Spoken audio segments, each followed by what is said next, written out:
Correct అన్నారు. Mister chairman sir, మేము purchase ఆర్డర్స్తో సహా 175 పేజీలు అన్ని వివరంగా మా అబ్జెక్షన్లో రైజ్ చేయడం జరిగింది. ఇక్కడ రెలవెన్స్ విషయానికి వస్తే ఇది రెలవెంట్ కాదు అనడానికి ఏమాత్రం ఆధారం లేదు. For example, SPDCL filing of business plan for the 5th and 6th control periods 2024-25 to 33-34 వారు ఇచ్చినటువంటి బిజినెస్ ప్లాన్లో రాబోయే రోజుల్లోనూ ఇంక్లూడింగ్ ఫైనాన్షియల్ ఇయర్ 26-27 ఎంత ఏ రకమైనటువంటి ఖర్చులు ఎంత అవ్వబోతున్నాయనేది వివరంగా ఇచ్చారు. అందులో పేజ్ 41లో చూస్తే ఫైనాన్షియల్ ఇయర్ 26కి వాళ్ళు ప్రొజెక్ట్ చేసినటువంటి depreciation on the regulated asset base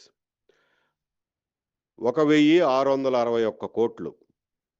అలాగే ఇంట్రెస్ట్ అండ్ ఫైనాన్స్ ఛార్జెస్ 2931 కోట్లు, అంటే దాదాపు 3000 కోట్లు. మన అందరికీ తెలుసు చైర్మన్ సార్, ఎస్పీడీసీఎల్ యొక్క బకాయిలు, బకాయిలు కాదు అప్పులు బ్యాంకుల నుంచి కానివ్వండి, ఇతర ఫైనాన్షియల్ ఇన్స్టిట్యూషన్స్ నుంచి కానీ తీసుకున్నవి 2019లో సుమారుగా 13,000 కోట్లు ఉంటే ఈ రోజున అది 32,000 కోట్లను దాటిపోయింది. ఈ విపరీతంగా పెరిగిపోయినటువంటి అప్పులుకి వడ్డీ చెల్లించడానికి 3,000 కోట్లు ప్రొవిజన్ పెట్టుకున్నారు. ఈ 3,000 కోట్లు డిప్రిసియేషన్ వీరు ఏదైతే ఆర్ఏబీలో చూపించినటువంటి అసెట్ బేస్ ఎక్స్పాన్షన్కి డిప్రిసియేషన్ క్లెయిమ్ చేస్తున్నారో 1,661 కోట్ల రూపాయలు. ఇవన్నీ కూడా టారిఫ్ ప్లాన్లో వాళ్ళ యొక్క ఖాతాల్లో బ్యాలెన్స్ షీట్లో రిఫ్లెక్ట్ అవ్వాల్సినటువంటి అవసరం ఉంది. దానికి తగిన మేరకు ఈ రోజున టారిఫ్ పెంచాలి అని చెప్పి తమరి ముందు ఈఆర్సీ ముందు ఎస్పీడీసీఎల్ అడుగుతూ ఉంది. మేము రైజ్ చేసినటువంటి అబ్జెక్షన్స్ అన్నీ మీరు ఇష్టం వచ్చిన రేట్లకి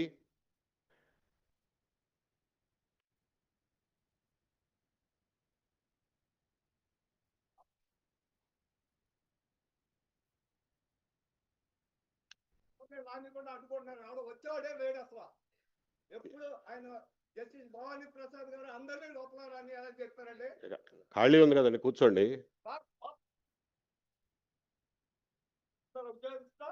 కాదు సార్, ఇప్పుడు ఖాళీ ఉంది కదా, ఎవరు రాని ఇట్లా ఎవరు రాని లేదండి. అంటే అబ్జెక్టర్ నాలంటే ఎప్పుడు రాని లేదు. వచ్చారు కదా, కూర్చోండి. మాట్లాడుతూ sir maybe a miscommunication. So ఈ ఎక్స్పాండెడ్ అసెట్ బేస్ అంతా దానికి సంబంధించిన డిప్రిసియేషను అలాగే ఇంట్రెస్ట్ పేమెంట్స్ ఇవన్నీ టారిఫ్లో రిఫ్లెక్ట్ అవుతాయి. కాబట్టి ఇది రెలవెంట్ కాదు అనే ఆర్గ్యుమెంటు ఏమాత్రం సమర్థనీయం కాదు మిస్టర్ చైర్మన్ సార్. దాన్ని మీ దృష్టికి తీసుకొస్తున్నాను. ఈ రోజున ఇంత అప్పులు పేరుకుపోవడానికి, ముఖ్యంగా ఎస్పీడీసీఎల్లో ఇంత అప్పులు పేరుకుపోవడానికి కారణం కేవలం ఎక్విప్మెంట్ ప్రొక్యూర్మెంట్లో జరిగినటువంటి అవకతవకలు, లేకపోతే ప్రతి సంవత్సరం సర్ఛార్జీల పేరు మీద ఎఫ్పిపిఎస్ఐ పేర్ల మీద వసూలు చేసిన డబ్బులు ఇంత ఉండంగా అండ్ గవర్నమెంట్ ఇవ్వాల్సినటువంటి రీఎంబర్స్మెంట్ ఇస్తుండగా ఇంత అప్పులు పేరుకుపోవడానికి కారణాలు ఏమిటి అన్నది మీరు ఒకసారి పరిశీలించాల్సినటువంటి అవసరం ఉంది. This calls for a detailed enquiry into what is happening in SPDCL.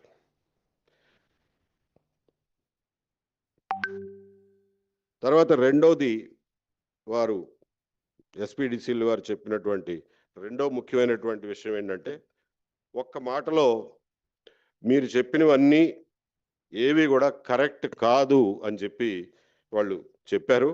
నేను మీ దృష్టికి ఇవన్నీ కూడా తీసుకురాదలిచాను వన్ ఆఫ్టర్ అనదర్. ఎందువల్లంటే కేవలం కాదు అని చెప్పి తప్పించుకోవడం వల్ల మేము రైజ్ చేసినటువంటి అబ్జెక్షన్లకి బేసిస్ లేకుండా పోదు. మీ దృష్టికి తీసుకురావడం కోసం తెలియజేస్తున్నాము. 50 MVA power transformers mister chairman sir, ఇవి కంప్లీట్గా దోపిడీ జరిగినటువంటి ప్రొక్యూర్మెంట్ ఇది. తెలంగాణ గవర్నమెంటు ఒక్కొక్క పవర్ ట్రాన్స్ఫార్మర్ని 4,04,00,000 కొంటే ఏపీ ట్రాన్స్కో అదే ట్రాన్స్ఫార్మర్ని 4,79,00,000కి 4,78,00,000కి కొన్నారు. అది పీఓలతో సహా మేము సాక్ష్యాధారాలతో సహా కమిషన్ ముందు ఉంచాం. వాటిని మీరు ఒకసారి చూడొచ్చు.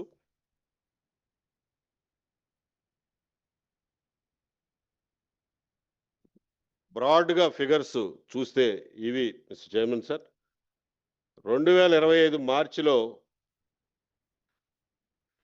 తెలంగాణ గవర్నమెంట్ 4,05,00,000 కొంటే ఆంధ్రప్రదేశ్ గవర్నమెంట్ జూన్లో 4,79,00,000 కొన్నది. మళ్ళా తెలంగాణ రిపీట్ ఆర్డర్లో డిసెంబర్ 25లో 4,05,00,000 సేమ్ రేటు కొంటే ఆంధ్రప్రదేశ్ గవర్నమెంట్ ట్రాన్స్కో అదే డిసెంబర్లో 5 రోజుల తర్వాత అదే ట్రాన్స్ఫార్మర్కి 4,78,00,000 చెల్లించింది. స్పెసిఫికేషన్లు అవే, సప్లయర్ ఒకే సప్లయర్, ఢిల్లీ బేస్డ్ సప్లయరు. ఇంత వేరియేషను, ఇంత దారిదోపిడి ఉన్న రోజుల్లో ఉన్న పరిస్థితుల్లో అసెట్ బేస్, వాళ్ళు చూపించే అసెట్ బేస్కి ఏమాత్రం శాంక్టిటీ ఉంది అని చెప్పి ప్రశ్నిస్తున్నాం. అలాగే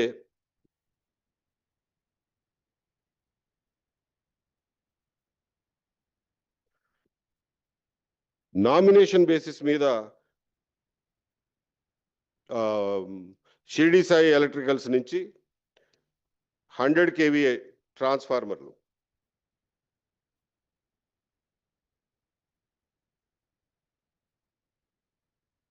100 KVA ట్రాన్స్ఫార్మర్లు యువర్ ఆనర్, టెండర్లు లేవు, నామినేషన్ మీద ఒకే కంపెనీకి, ఎన్నికలకు ముందు అదే రేటు, ఎన్నికల తర్వాత కూడా అదే రేటు. ఇన్ఫ్యాక్ట్ ఎన్నికల తర్వాత ఇంకొక 30,000 ఎక్కువ పే చేశారు.